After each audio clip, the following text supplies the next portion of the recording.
So the argument goes, electric vehicles don't pollute, but the electricity powering the electric vehicles does pollute. Some even say it pollutes even more than a gasoline or petrol burning car. If we're going to look beyond the EV itself to the energy that powers it, shouldn't we do the same for the fossil-fueled combustion car?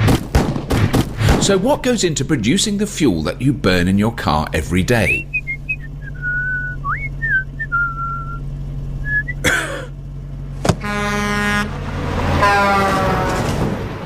Gasoline or petrol starts as oil, on average 5,900 feet below the surface of the earth. A great deal of oil is extracted using what is called a pump jack. Pump jacks don't run by themselves. In most cases, they use electricity. It takes, on average, 9,960 kilowatt hours of electricity every month to drive one pump jack. To put that in context, that is enough electricity to power a Tesla Model 3 for 34,860 miles. In the United States, there are an estimated 435,000 oil wells using pump jacks. Estimated electricity use for these wells is over 4,300 gigawatt hours a month. That is a lot of electricity, and that is just to get the oil out of the ground. If we used that electricity to power electric vehicles directly, it would be enough to power over 15 million electric vehicles for a month. That's just US oil wells on land. What about deep sea drilling? The most common way of powering an offshore oil rig is with a diesel generator. An average oil rig generator uses 20 to 30 metric tons of diesel per day. The electrical equivalent to this is 300,000 kilowatt hours. There are an estimated 1,470 offshore oil rigs in the world using over 1.3 billion kilowatt hours of energy a month. All this oil pumping combined would be enough to power 19.5 million electric vehicles per month. This is just from the energy used to pump the oil out of the ground in the US and offshore. So not only does the fuel pollute when we burn it in our cars, we are also using a huge amount of electricity just to pump the oil that makes the fuel. Combining the pollution from the tailpipe emissions with the emissions generated to pump the oil out of the ground is not a pretty picture. And pumping oil is not clean. Millions of gallons are spilled into the ocean every year, causing havoc for fish and other wildlife. Then that oil needs to be transported. Most of the oil is pumped through pipelines. There are over 337,000 miles of pipeline in the world, carrying most of the 100 million barrels a day we consume. These pipelines use pump stations that use even more energy.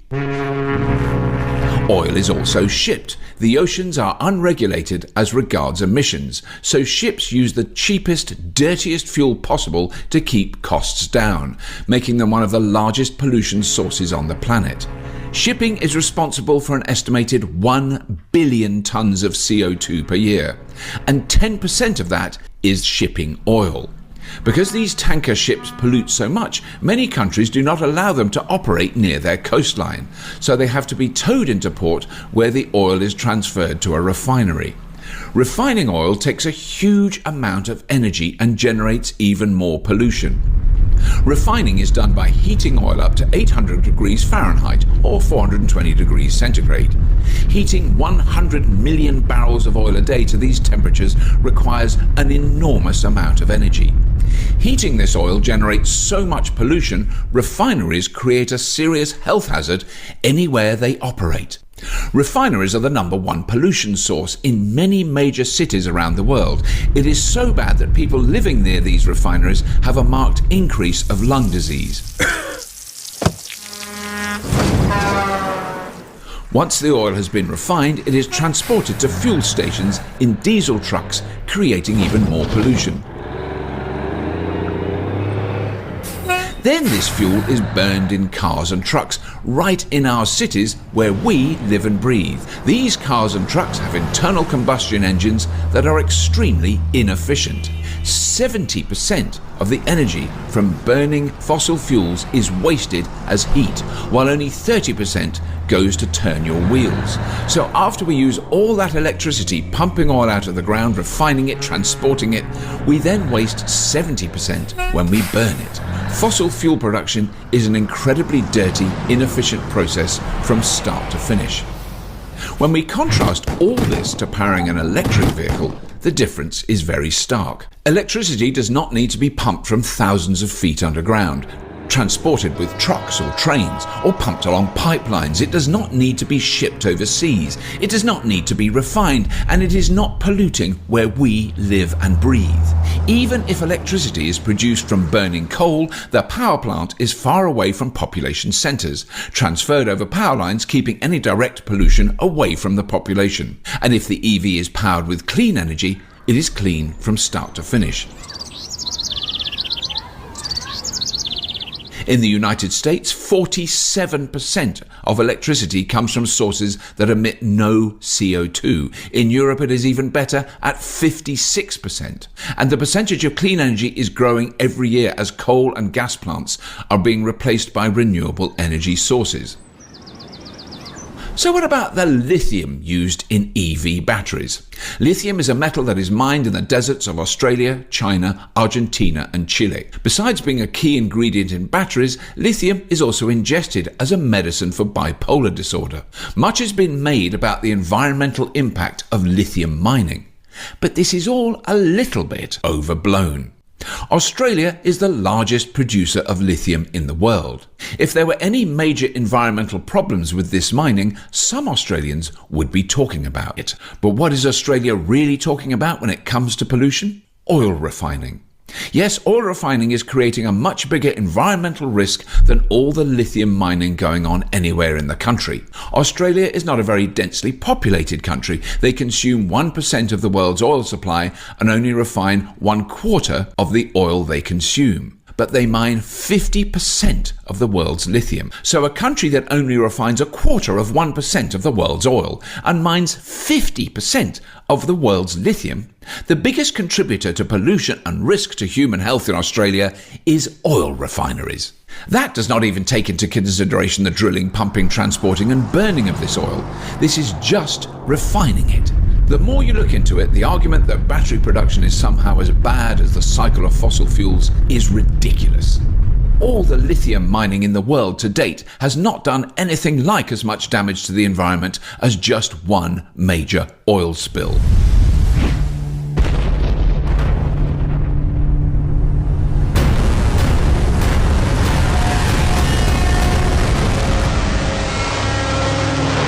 So, what about the batteries? What happens to EV batteries when they get old and are discarded? When no longer practical in an electric vehicle, the batteries can be used as energy storage to power a home or business, giving them a second life. And when they're no longer any good for this, they are recycled, broken down to recover the valuable metals in these batteries to be used in the next generation of electric vehicles. It looks a bit silly to use so much electricity to pump oil out of the ground, create tons of pollution transporting and refining it, to finally waste 70% of it burning it in our cars when we could simply use that electricity directly to power electric vehicles, eliminating the pollution from refining and burning oil in inefficient internal combustion engines. It is obvious when you look at the big picture. Oil production is a dirty, wasteful process, especially when compared to the alternative powering EVs with renewable electricity. Look at that. That doesn't look too good. Now it looks a little better. I think I'm going to try this one out. Okay, yeah. Oh, nice inside. Wow. Oh, sorry. Wow, this thing's fast. See ya.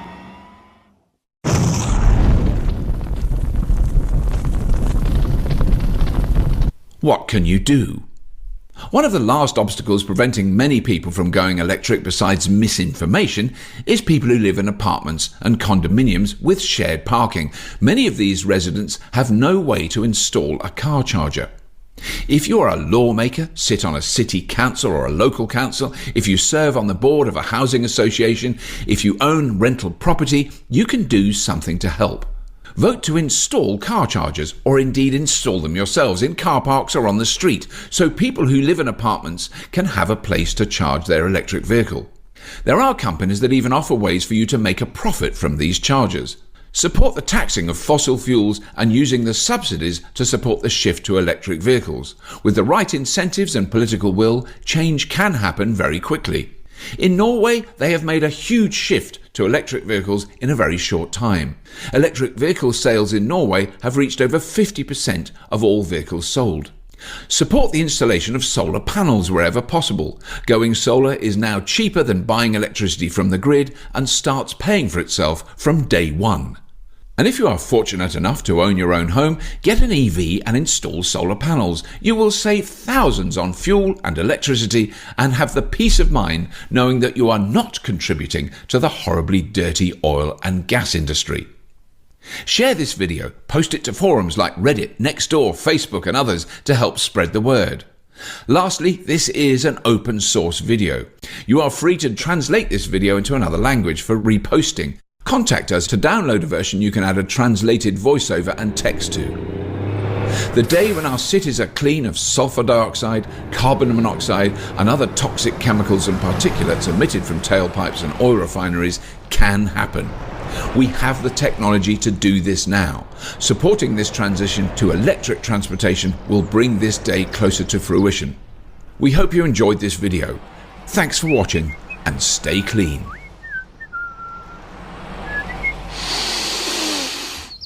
Ah.